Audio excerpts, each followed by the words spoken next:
My wife secretly inherited $300, $0 from her late uncle, convinced me to sign a prenuptial I never saw. Then she filed for divorce and claimed half of everything, including the house worth $550, $0, and my $200, $0 business, demanding a settlement I can't afford. Hello everyone. Before we begin today's video, I need your help. We've noticed that the channel is losing traction, and subscribing is one of the best ways you can support us. It's quick, free, and allows us to continue bringing you great content. Your support means everything. Let's keep this channel growing collectively. Thank you very much. Now let's begin the video. Using a throwaway for obvious reasons with certain specifics modified to preserve anonymity. I never saw it coming.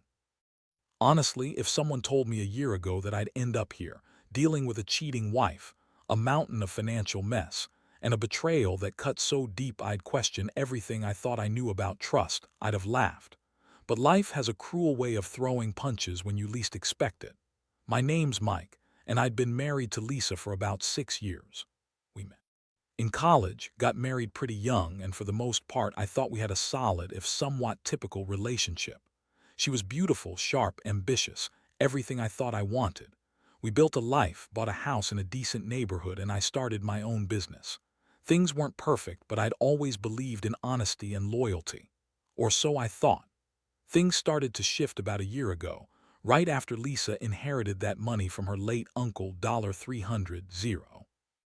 It was sudden, unexpected, and she was ecstatic about it. She convinced me to sign a prenuptial agreement, telling me it was just a formality, that she'd never consider taking more than her share. I never saw the document, mind you. She kept that tucked away, and I trusted her. We were supposed to be in this together, right? But then things got weird. She started changing her routine. She'd stay out late more often, claiming she was working late at her job, though she'd never been the type to do that before. She'd come home with a secretive look on her face, and I caught her in tiny lies, small things at first.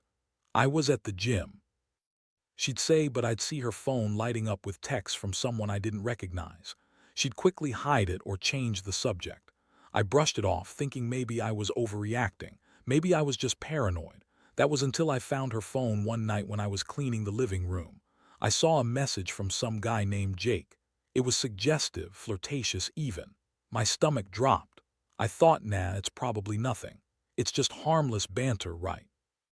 But then I saw a string of texts, calls, pictures, things that made it painfully clear she was cheating on me.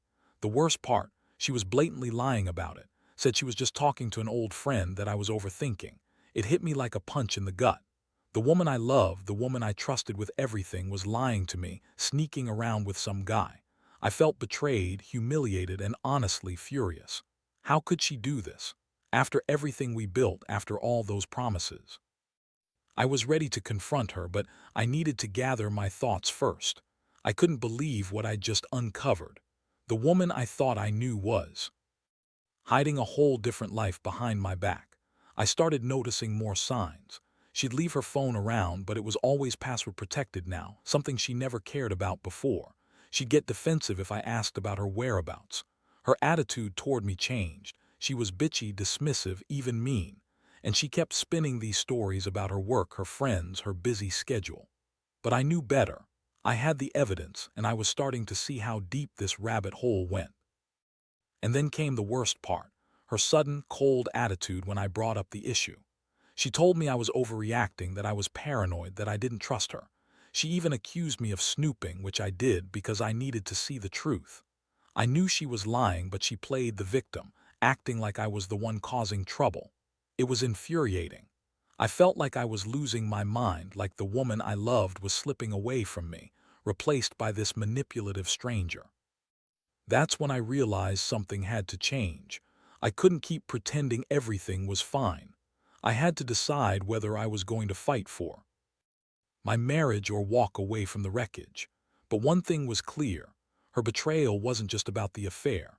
It was about the lies, the deception, and the way she'd secretly inherited all that money and used it against me.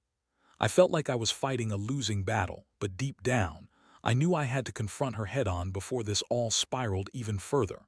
So here I am, trying to piece my life back together after discovering her secret life, her lies, and her betrayal. And honestly, I still don't know what's coming next.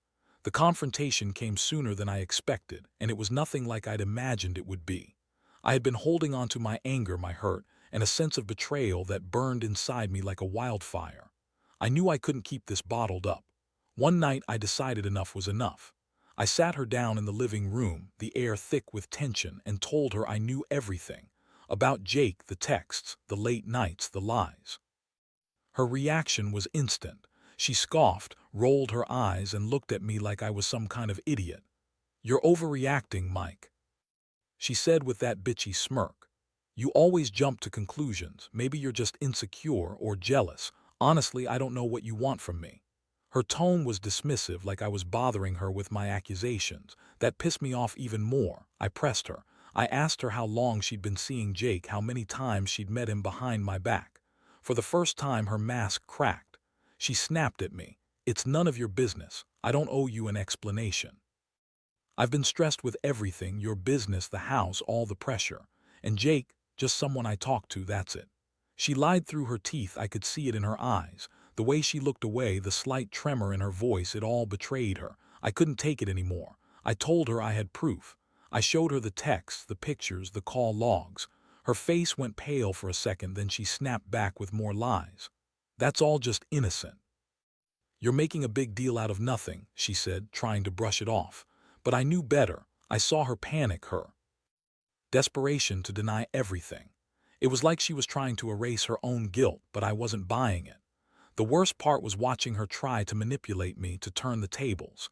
She kept insisting I was insecure, that I didn't trust her, that I was accusing her of something she didn't do. She threw out words like crazy, paranoid, controlling. That bitchy tone, the way she looked at me like I was some kind of obstacle, made my blood boil. I realized then she was more interested in saving herself than facing the truth. I felt a mix of anger, sadness, and a crushing sense of betrayal. I had given her everything, my love, my trust, my hard-earned money. And she was out there, sneaking around with some guy, lying about it, and then trying to gaslight me into doubting my own judgment. I'd always believed in honesty, but now I saw her for what she really was, a manipulative, selfish woman who had no regard for the vows we took. That night I couldn't sleep. I kept replaying everything: the secret inheritance, the prenuptial I never saw, the way she had lied about her affair. I couldn't understand how she could be so bitchy, so dismissive of my feelings, especially after everything I'd done for her. It was like she was only interested in herself, in her money, in her new lover. I started thinking about the money. Her inheritance had changed her, I think. She kept talking about her independence, but I saw it differently. She had inherited a fortune, and instead of using it wisely or sharing it with me, she kept it hidden, using it as leverage. That $300, $0 was supposed to be a blessing, but she used it to manipulate me, to buy her way out of her guilt, or so it seemed. And then the revelation hit me hard. When she filed for divorce, she demanded half of everything: our house, my business, even my savings. She knew I couldn't afford to lose it all. The house was worth over $500,000, and my business was my livelihood. It felt like she was trying to strip everything away from me just because she was bored or angry or maybe just greedy. I realized I'd been played from the start. She lied about her inheritance, hid her affair, and now she was trying to take everything I'd worked for. I was furious, but I also felt helpless. How do you fight someone so manipulative? How do you stand your ground when she's already convinced the judge she's the victim? I was starting to see that her bitchy attitude, her constant lies, her sneaky ways, they all pointed to one thing: she was out for herself, no matter the cost.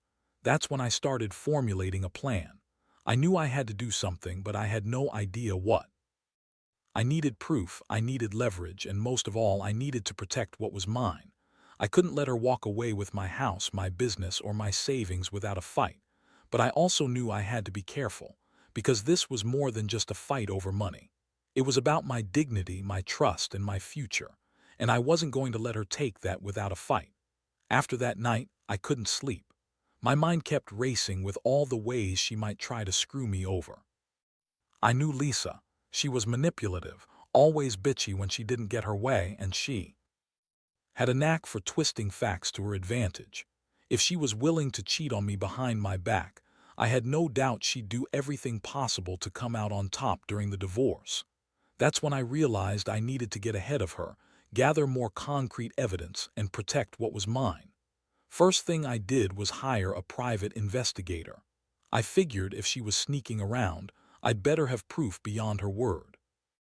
It took a few weeks, but eventually I got detailed reports, photos of her meeting Jake in a hotel, videos of her going into a nearby apartment late at night, and even recordings of her talking about secrets she was hiding. It was brutal to watch, but I knew I needed this ammunition.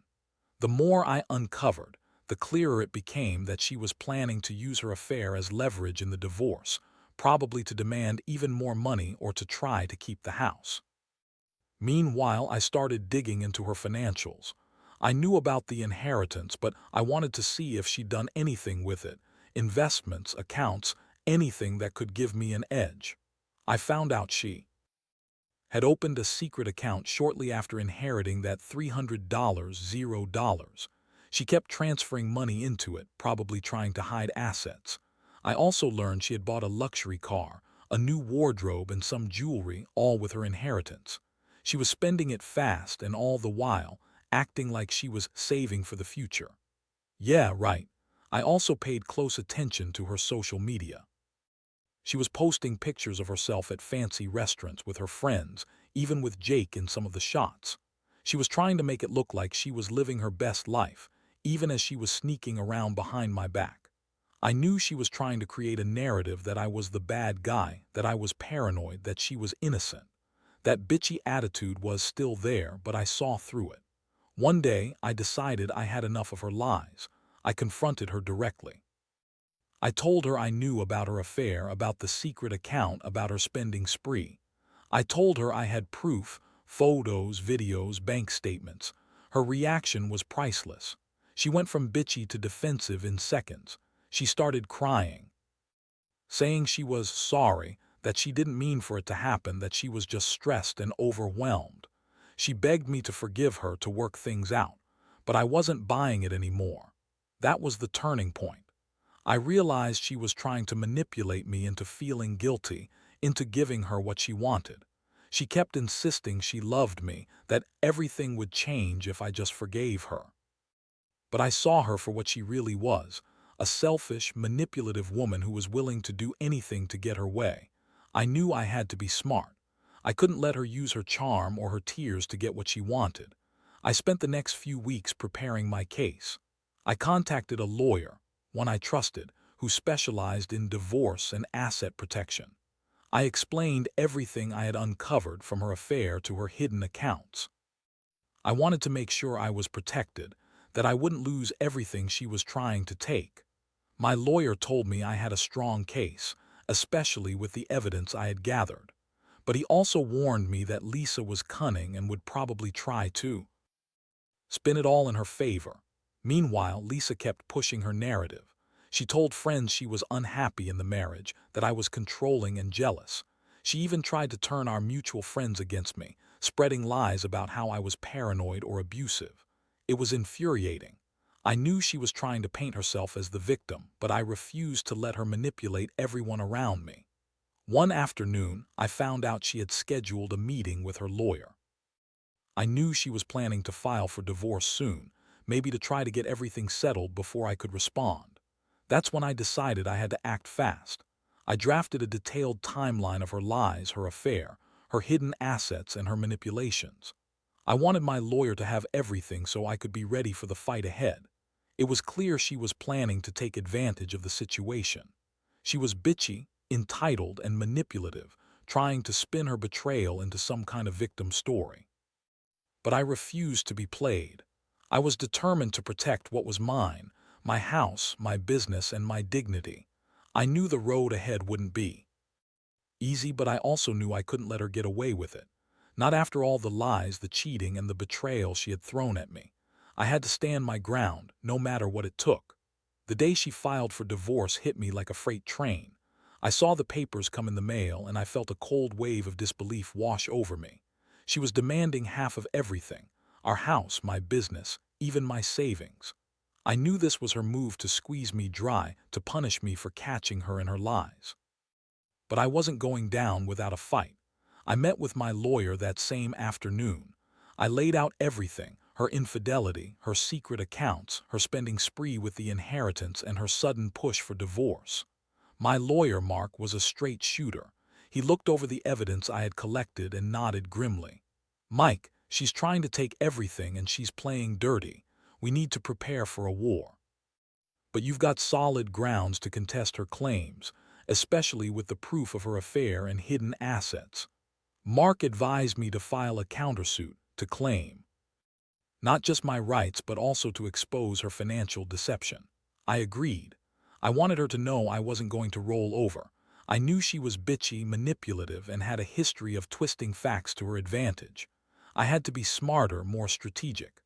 Over the next few weeks, the divorce process turned into a battlefield. Lisa responded with her own lawyer, a slick, arrogant guy named Todd.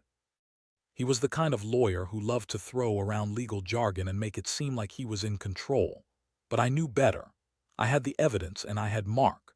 We started digging into her accounts, cross-referencing her claims and preparing documents to show her manipulations. Lisa's attitude didn't improve. She was still bitchy, dismissive, and acting like she was the victim. She'd call me names, accuse me of being paranoid, and try to gaslight me into thinking I was overreacting. But I wasn't buying it anymore. I had seen her true colors and I knew her game. One day, she stormed into my office furious. She claimed I was trying to ruin her reputation, that I was trying to take everything she's ever worked. For she yelled, "You're just jealous because I inherited money and you're too insecure to handle it." I looked at her and realized how much she was spinning her lies. I kept my cool, but inside I was boiling. I told her flatly, "This isn't about money or inheritance. It's about truth, and I have the proof that you've been lying from the start." She scoffed and tried to cry, but I saw the bitchiness behind her tears. I knew she was just trying to wear me down, to make me feel guilty or bad for exposing her. But I was done playing her game. I had to stay focused, gather more evidence, and prepare for the final fight. Meanwhile, I started talking to some of her friends, people I trusted, to get a sense of how she was spinning her story. Most of them seemed genuinely surprised, but a few had doubts. I made it clear I wasn't going to let her manipulate everyone around us. I wanted the truth to come out, and I was determined to fight for what was rightfully mine. The financial battle was the worst. Lisa kept insisting she was entitled to half of everything, including the business I built from scratch. She claimed the inheritance was a marital asset, and her lawyer was pushing that narrative hard. But I had the evidence of her secret accounts, her spending spree, and her affair. I knew the judge would see through her lies if I presented it properly. One night, I sat alone in my house, staring at the legal documents spread out before me. I felt exhausted, angry, and betrayed. It was like I was fighting a ghost, someone I'd loved and trusted, turned into my biggest enemy. Her bitchy attitude, her lies, her manipulations, they all added up to one thing: she was only in this for herself.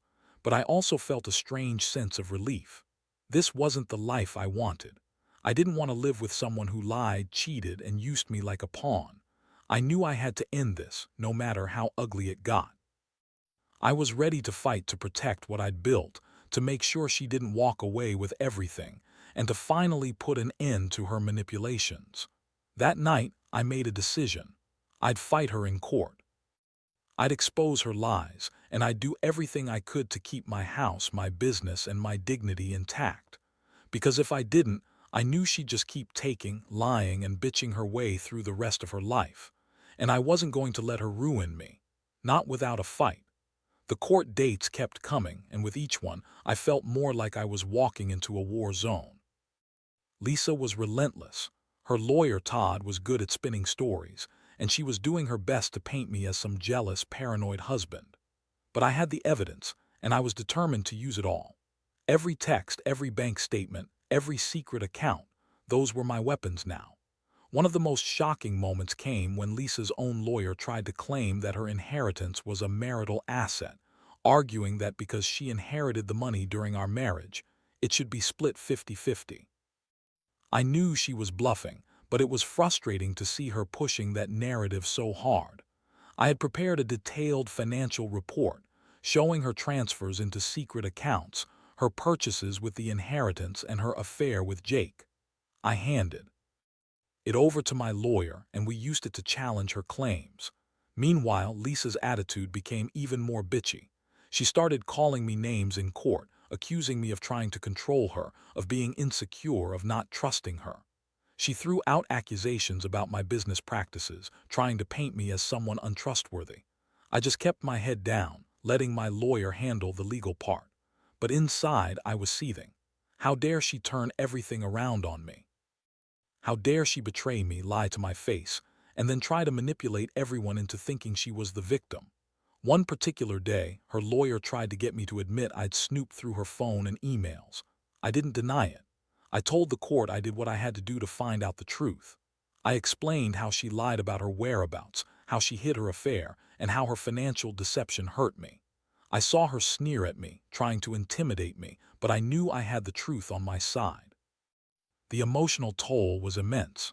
I'd wake up feeling sick, dreading every court appearance, every new lie she threw at me. I was angry, yes, but also heartbroken. I loved her once, believed in us, and now I was fighting her just to keep what was rightfully mine. Sometimes I wondered if I was making a mistake, if I should just walk away and forget it all. But deep down, I knew I couldn't let her get away with this. I had to stand my ground. Throughout all this, I kept thinking about the inheritance, how she'd inherited that money and used it to manipulate me, how she'd lied about her affair to justify her actions. Her bitchy attitude, her constant lying, her refusal to take responsibility, it all added up to one thing: she was only out for herself. She didn't care about us, about the vows we took, or about the life we tried to build. It was all about her getting what she wanted, even if it meant destroying everything I'd worked for. As the final court date approached, I felt a strange mixture of hope and dread. I knew I had a strong case, but I also knew Lisa wouldn't go down without a fight. She'd try every dirty trick in the book, lying, manipulating, throwing tantrums. But I was prepared. I'd fought too hard, uncovered too much, and sacrificed too much to back down now. One thing I was certain of: this wasn't just about the money anymore. It was about respect, about standing up for myself, and about making sure she couldn't walk all over me. I realized that her bitchy, manipulative attitude had been her way of controlling the situation, but I was done playing her game. I was going to fight for everything I deserved, and I was going to win, no matter what it took. The final court hearing was a whirlwind. I went in knowing I'd done everything I could, had all the evidence laid out, my legal team prepared, and a clear mind ready for whatever she threw at me. Lisa was there, looking bitchy as ever, trying to smirk her way through the proceedings, but I could see the cracks in her facade. She was desperate, and I knew her game was unraveling. When the judge finally called the case, I felt a strange sense of relief. My lawyer presented the mountain of proof: her secret accounts, the texts with Jake, the purchases made with her inheritance, and her financial deception. I explained how her affair was a betrayal not just of me, but of the vows we made. I told the court how she had manipulated the situation, trying to squeeze me for more money, and how her attitude was nothing but selfish and bitchy. Lisa's lawyer tried to spin it, claiming she was the innocent victim, that I was paranoid and controlling. But the judge wasn't buying it. The evidence was too clear, too overwhelming. The judge looked directly at Lisa and said, "Based on the evidence, it's evident that Ms. Smith has been deceitful and manipulative. The inheritance was not marital property, and the affair constitutes a breach of the marriage vows. Therefore, the court rules in favor of Mr. Johnson." The words hit me like a ton of bricks. I felt a weight lift off my shoulders. Lisa's face crumpled, and she screamed at the judge, trying to argue, but her words fell flat. The judge ordered her to pay me a fair settlement, awarded me custody of the house, and made it clear that her attempts to manipulate the assets were unacceptable. As I walked out of that courtroom, I felt a strange mixture of exhaustion and liberation. I had fought hard, uncovered everything, and finally seen justice served. I knew I'd be okay. I'd lost a lot, trust, love, security, but I'd gained my dignity back. I'd proven to myself that I could stand up to betrayal, manipulation, and outright bitchiness. In the weeks that followed, I started rebuilding my life. I sold the house she wanted, kept my business intact, and moved into a smaller apartment. I kept the evidence as a reminder. Sometimes, the worst betrayals reveal your true strength. I learned that not everyone deserves your trust, especially when they're willing to lie, cheat, and manipulate to get what they want. Looking back, I realized the biggest lesson is about value in honesty, in loyalty, and in yourself. Lisa's bitchy attitude, her lies, her greed, they all showed me who she really was. I won't say it's been easy, but I'm finally free from the mess she created. I've learned that sometimes you have to fight for what's right, even if it means losing everything else. Because in the end, integrity matters more than money, and respect is worth more than any inheritance.